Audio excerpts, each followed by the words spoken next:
You know the old saying goes, competition creates diamonds, and in 1998, we've seen it throughout the whole culture at the time. Mark McGwire and Sammy Sosa in the home run, Michael Jordan's quest for a sixth ring, The Rock and Stone Cold Steve Austin competing for top dog of the WWF at the time, and you've seen it within hip-hop with rap superstars DMX and JayZ.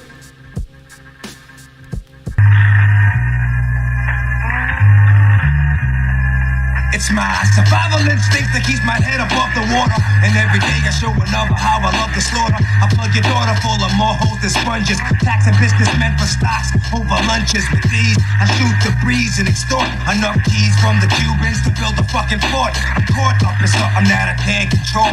Trying to get a hold of a bankroll to swole. Catch the bodies like the coal in that station. So face it, and make me chasing. I take your life and erase it. Waste it in the fucking streets cause it ain't worth shit. The Undertaker take your ass under the earth quick. I love money, but scrambling's hot. So I snatch up my man and hit the gambling spot. 20 grand is got. When nigga shot, that's when nigga left. What used to be his chest is now a mess under his fucking vest.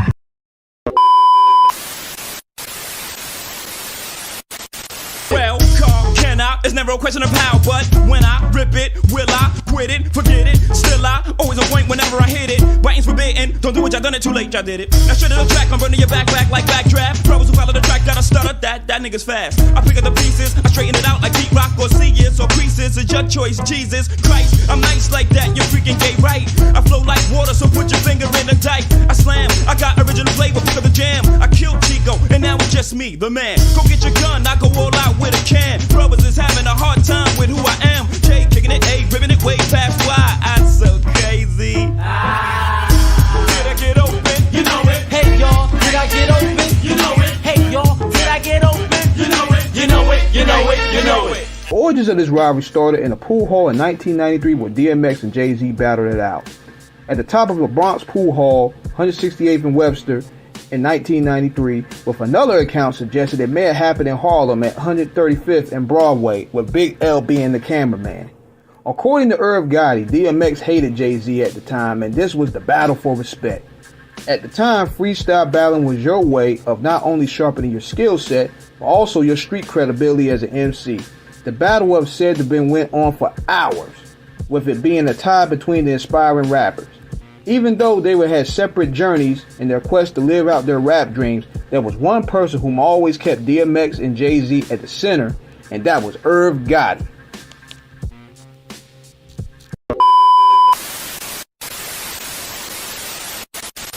Jay would be like, you think he's better than me?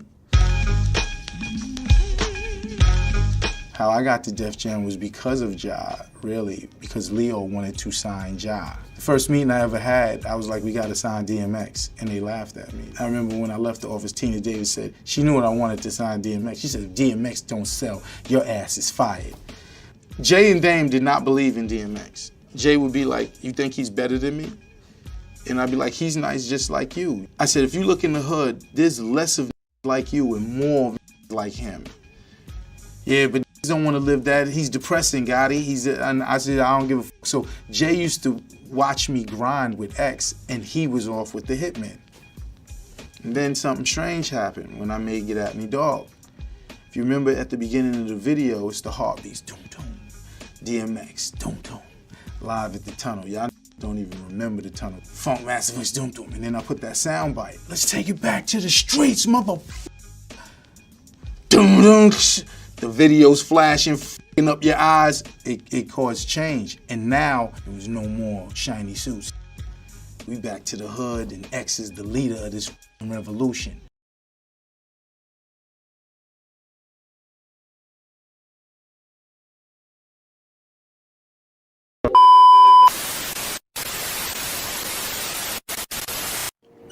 As mentioned on the previous documentary Blackball, Irv Gotti remained a key piece to DMX's and JayZ's legacy. Irv produced several cuts on JayZ's classic Reasonable Doubt and was heavily responsible for getting DMX signed to Def Jam in 1997. Despite the success of Reasonable Doubt, JayZ experienced what would many consider a sophomore slump with his release In My Lifetime Volume 1. JayZ seemingly abandoned the sound from Reasonable Doubt and went with a more polished bad boy formula, which was the thing at the time. Irv Gotti felt this was his biggest mistake, was abandoning the sound that made him famous in the first place. This made Irv focus more on DMX at the time. Now, Jay may get mad at me for saying that, but again, it's the truth, man. This is my opinion.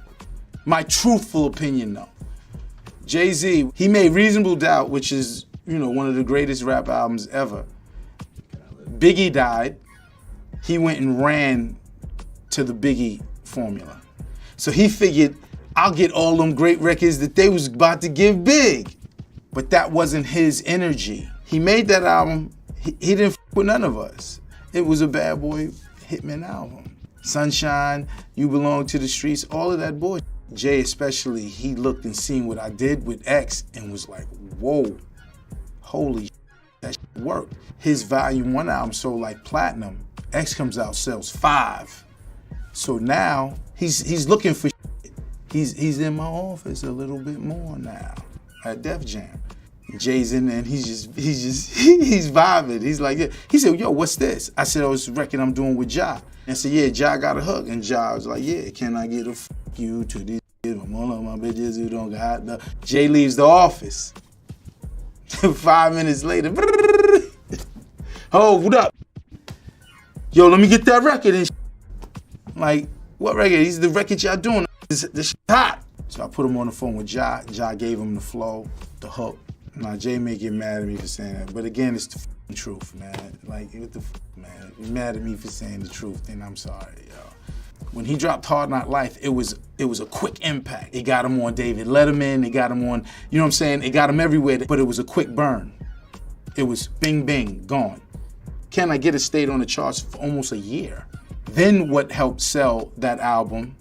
Money Cash Hoes. Money Cash Hoes was Jay coming around after X is fucking the biggest in the world and saying, let me get some Swiss beats.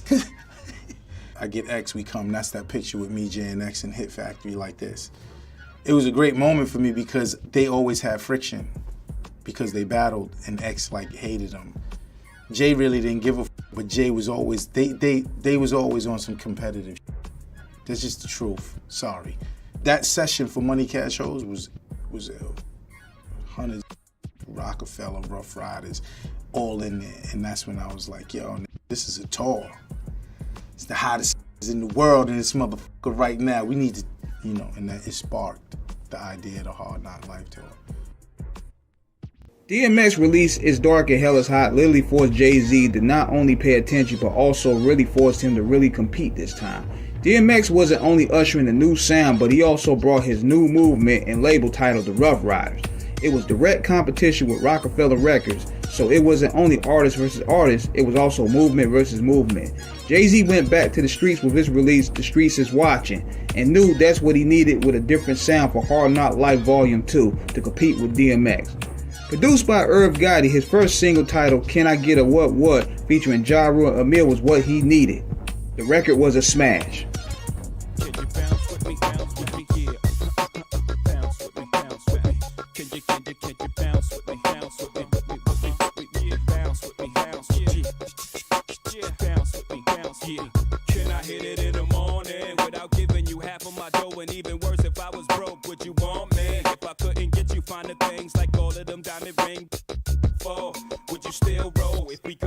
Sun rising off the shore of Thailand, would you ride then? If I wasn't driving, if I wasn't a 8-figure by the name of Jigger, would you come around me and would you clown me? If I couldn't flow futuristic, would ya? Put your 2 lips on my pussy, could ya? See yourself with a working harder than 9 to 5, getting to 6, 2 jobs to survive, or do you need a baller so you can shop into the mall? Brag, tell your friends what I bought ya. If you couldn't see yourself with a when this dough is low, baby girl, if this is so, yo, can I get a what to these chickens from all of my dogs who don't love dough? They get no dough. Can I get a to these fellas from all of my ladies who don't got love for players without dough? Irv had DMX and JayZ still collab on It's Murder, Murdergram, Kill 'Em All, and had plans to put out an album involving all 3 of them, including Ja Rule, but unfortunately, due to schedule conflicts and egos, it never happened. JayZ would rather focus on Hard Knock Life Volume 2, DMX will ride the momentum of his Dark as Hell is Hot and work on his second album, and Ja Rule will focus on finding his own voice by working on his debut album, Veni Vidi Vici.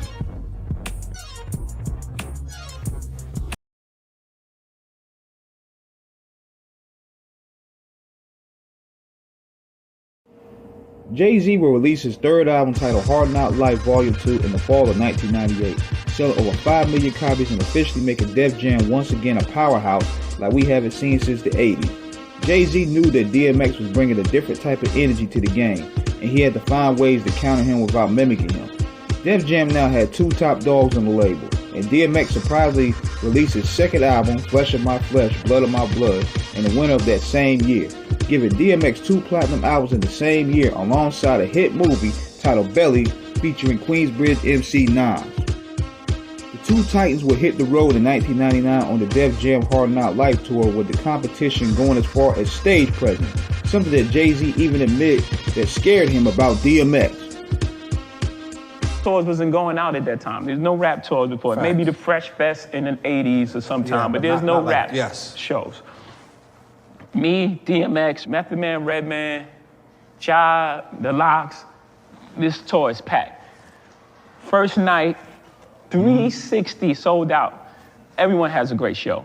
Meth and Red are flying in the audience. They're incredible. Everyone's destroying it. So X is about to go on, and I'm like, you know, I want to see. I got like X is before you. X is going before me. The lights are up. He's in the hallway. It goes doom doom. Yeah, I just got the chills. And now the arena's shaking, and I'm like, this is cool. And then it goes doom doom, and then he goes, and the fucking arena goes crazy. First of all, it's deafening, and I'm like, oh shit. He's running back and forth. He has a thing like a Alizé and Hennessy mix. It looks like blood. It's like he's drinking blood, right? And he's running back and forth. 1, 2, 1, 2. Here we go. And going halfway through the show, then he takes his shirt off. And all the girls are screaming, And the dog chain. Yeah, the dog chain is tripping and he's going nuts, right? And I'm like, shit. This is halfway through. Now first the guys are going crazy. Now the girls are going crazy. And then he gets to the end and he starts a prayer. Oh my God. And now they're crying. Yeah. The whole arena is crying. Yeah. They're crying tears. And I'm like, they're like, hey, now you go. And I had Hard Knock Life on, so it was like, it's a hard knock life. Put your hands up, people. The two would later release albums in the same month of 1999, with DMX releasing And There Was X and JayZ releasing Volume 3, The Life and Times of Sean Carter. Both of these albums will be considered monster successes for Def Jam, catapulting the two artists to another level, leading also to drive another wedge into their competitive spirit. While DMX and JayZ were out there competing, the third member of Murder Inc. will finally get his weight up and become a player of his own right, and that was Ja Rule.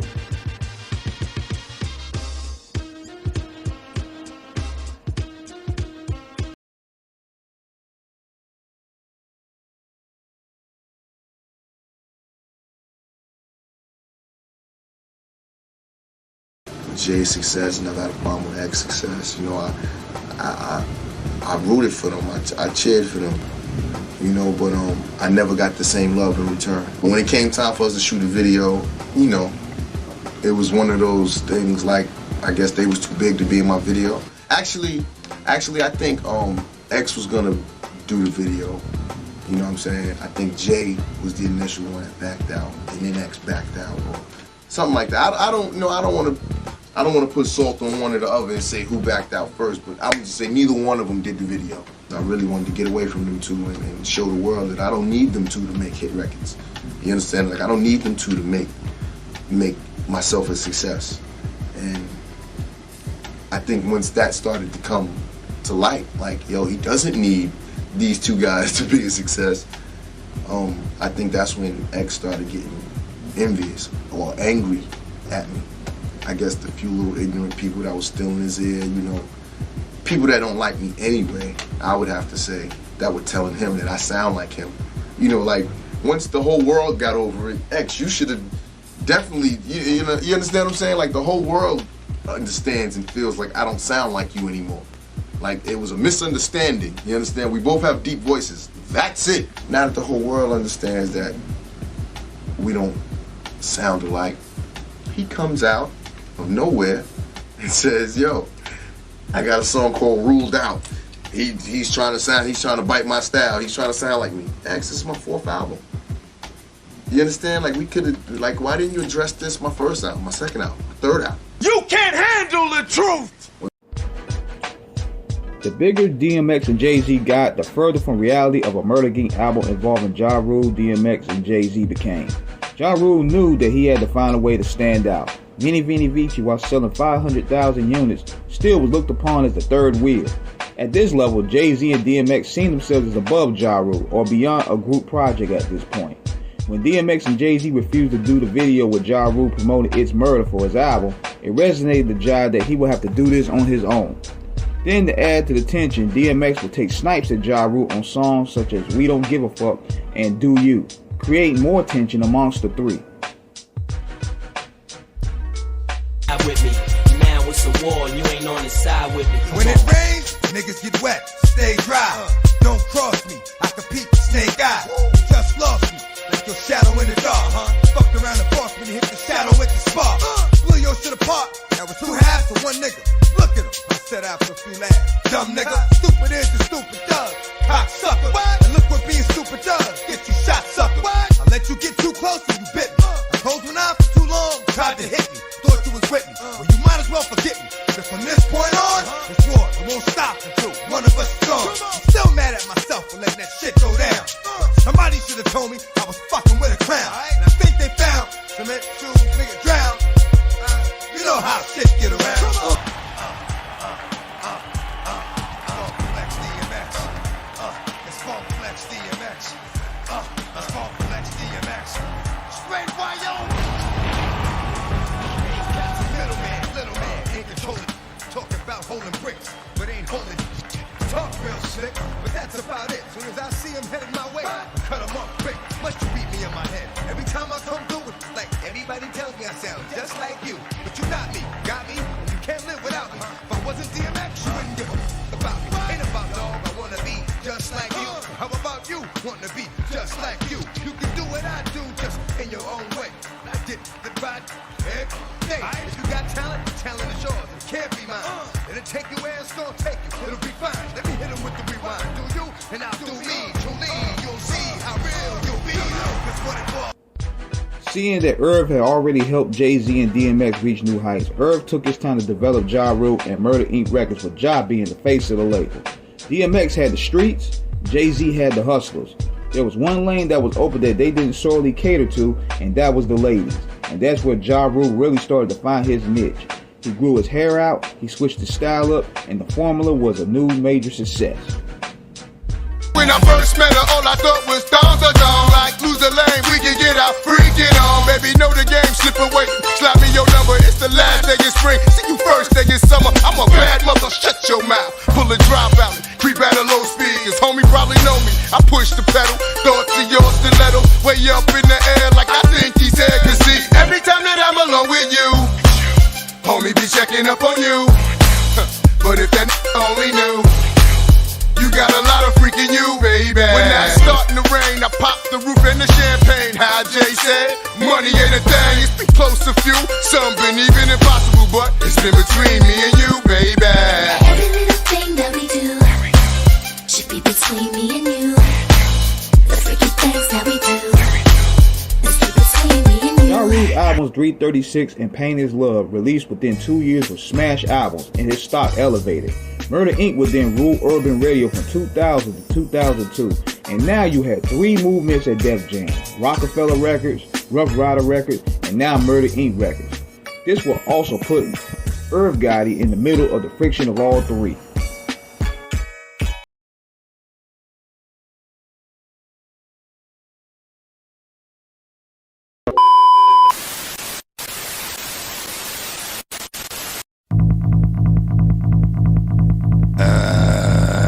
Here we go again.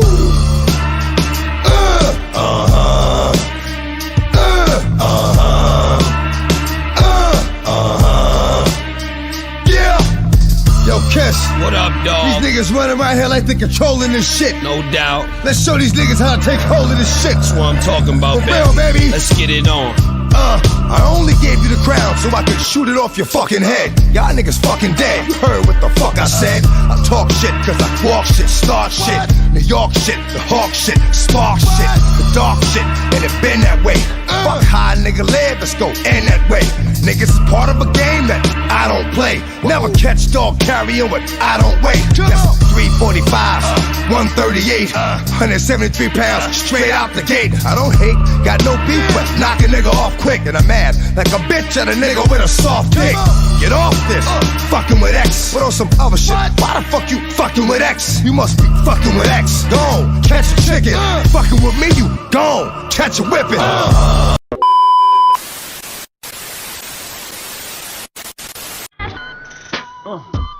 Shit I do for a living. Shit I eat for a living. Things the same for gangsters. I'm a little too famous to shoot these pranksters. All of these rap singers claiming they bangers, doing all sorts of twisted shit with their fingers, disrespecting the game. I'm training the man that's who's doing this shit with. We're talking about DMX, Crackman X, okay? This is out of line. First of all, he's been making records about me from the beginning of my career. I never had to make a record about him. You know why? Because he can't with me. You understand? He never could, and he never will be able to. And it's hurting him right now that I'm bigger than him. It's killing him right now that I'm bigger than him. You know why? Because we were friends, and when friends do things together, you understand? When he blew up, he was supposed to help me come up. You understand what I'm saying? But he didn't do that, and I did it on my own, and I'm bigger than him, and I'm better than him, and now he's on the radio mad. He's mad at me, he's mad at Nelly, he's mad at Eminem, he's mad at any motherfucker that's selling more records than him.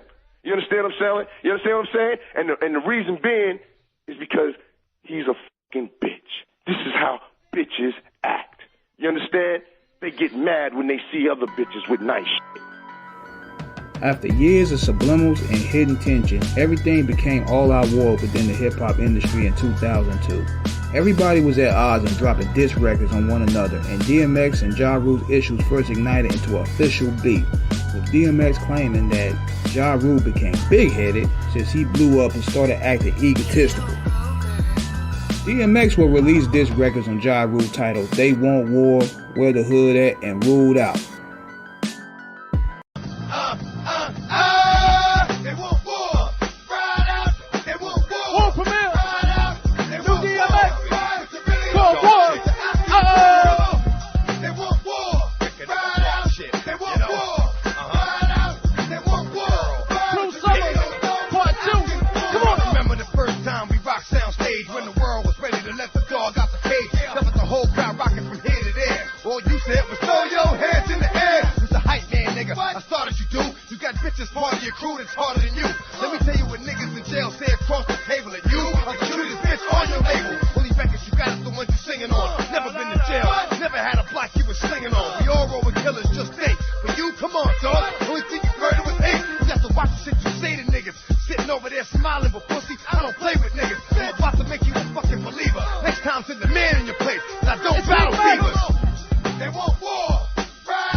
Ja Rule, on the other hand, would claim all of this stemmed from jealousy from DMX because he blew up and became the face of urban radio at the time. JayZ, whom were already having issues with Nas, tapped at Ja Rule and Murder Inc. on what he assumed as disrespect from Ja Rule's XXL interview, where he claimed that he was bigger than both DMX and JayZ. But mainly it was because they sided with his adversary Nas on the Pledge remix, which was also dissing him. So good, hip-hop, man. We gon' take it to the next level. Kick smash that hat and that throwback. Kids stay color coordinated, man. You know that. Truth is, I ain't got a jump shot, but I got a left hook. I don't swing golf clubs, but I sell like golf brooks. I'm hot, man. I rock Reeboks, man. If it ain't the G unit, it's the S dot, man. S stops taking off. G4's about to land. See how we cross brand. We boss about it, man. Got the soul of the old Gucci's. If you upset, sue me. If not, sit back and watch me do me. Parking lot pimping, sideline ballers. We don't sweat up the fresh. Let the girls do it for us. The watch talk for me, drop talk for he. brand new S dots walk with me. Sorta like you, just scored a bucket, you bow-legged, you frontin', you walking awkwardly. Oh, it's nothing, keep score with me. Give me 3 hot seconds, I break Reebok records. JayZ will even take it a step further in the pettiness and collab with Irv and Ja Rule's arch nemesis 50 Cent for the Rock the Mic tour and started doing Reebok commercials with him. Between DMX and JayZ already not seeing eye to eye, DMX and Ja Rule's beef going full-fledged, and JayZ no longer wanted to work with Irv or Ja Rule. Any possibility of a Murder Inc. project was done at this point.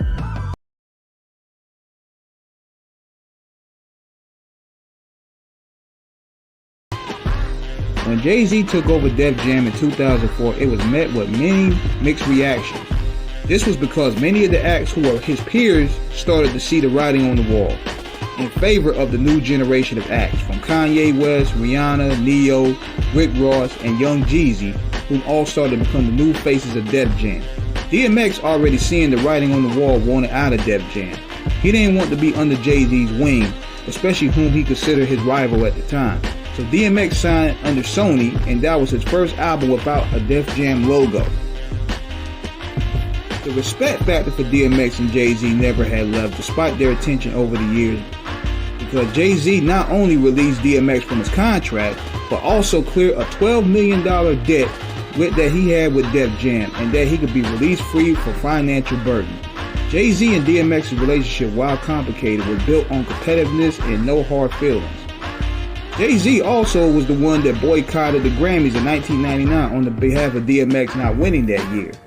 Ja Rule went from being the little brother of the group to being one of the key factors in making Def Jam and JayZ and DMX more musical rivalry, more competitive. So when DMX and Ja Rule officially buried the hatchet in 2009 thanks to Irv Gotti, and with JayZ being present, it was a beautiful moment for the hip-hop culture. Although they never recorded with one another again, the brotherhood amongst the four kept everyone musically sharp for that time period, and also helped Def Jam become $1 billion enterprise, selling over close to 150 million records, but more between the three, leaving a legacy that's very hard to duplicate to this day. So this is King Eric signing out, and thank you everybody for watching.